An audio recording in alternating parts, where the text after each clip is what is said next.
Leaders build pathways of communication.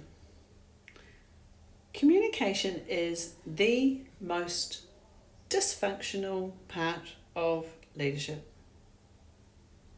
We all know what it should be, and many of us are really, really, really poor at it. Too many leaders think that communication is about telling and forgetting that equation: 2 ears and 1 mouth. 66% of listening and 33% of speaking usually gets it about right. Leaders believe that communication can be about dictating, informing, directing, and getting messages out. What many leaders forget are the important parts of communication, the effective and positive impact elements of it. So communication is about exchanging information in a form that is mutually agreed and mutually understood.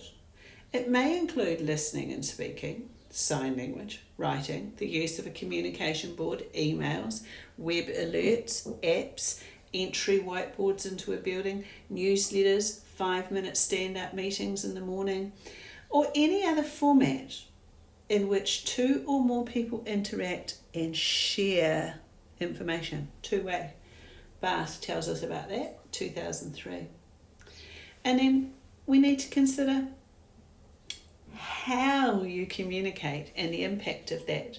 The style in which you choose to communicate can greatly impact, or not, the success of the collaborative effort. Again, Bath. Do you meet when an email would suffice? Or do you email when you actually need to meet? Do you speak with sincerity, clarity, and transparency? Do you listen with sincerity, clarity, and transparency? Are your messages understood, accepted, and put into action? And how do you measure the impact of your communication? Do people fear your messages? Do they fear your presence? Do you communicate in a way that meets your needs, or have you considered your audience and asked them for their feedback? Have you ever had a meeting with your team about how they like to be communicated with? It does go a really long way to positive communication. Does your communication style actually stop people from communicating? Do people feel that they can speak up, or do they feel threatened or fearful? Will they be valued for speaking up, or will that create a target on their back? So there's a wee self-check here. Questions are important and invaluable. However, if you have a lack of action after a meeting or an email, or you're inundated with questions, do you need to be checking your messaging style? After all, the old saying, is the message sent the message being received? Remember, communication creates clarity or confusion, confidence or insecurity, openness, transparency, or hidden agendas, problem sharing and problem solving, or feelings of shame, punishment, and silent conformity. Brings about positivity, willingness, or resistance and toxicity. Communication comes back to the culture you create as a leader and the leader's ego. Does your ego need the hierarchy and talk time, or is it confident enough in the culture you have to allow everyone to have their voice? Can we say the less the ego features, the less the leader talks? Next self-check.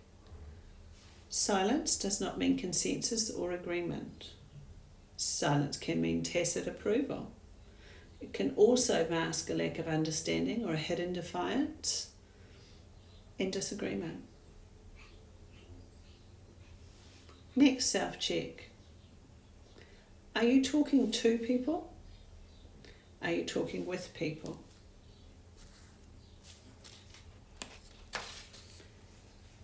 Next self-check.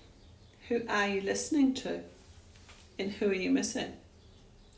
Are you listening to those who agree and comply with you? Are you listening to the squeaky wheels? Who in your building doesn't have a voice?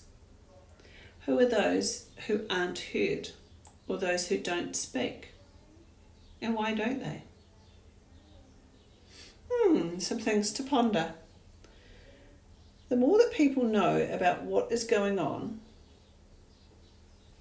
and why, the less guesswork there is. The less guesswork, the greater confidence, and more gets done. The more that people are involved, the greater the ownership. With greater ownership comes action. Helping others to communicate effectively can be really difficult. It is, however, core to the role. What work have you done to set up communication pathways? Two-way, safe pathways. Be wary too. Are you communicating or counselling or mediating? Know your purpose. So, measure your team. Measure your impact. My team speaks up. My team challenge me respectfully. My team follow through. I listen more than I talk. Communication is safe and egos are in check. How good is your communication and how good is the team communicating?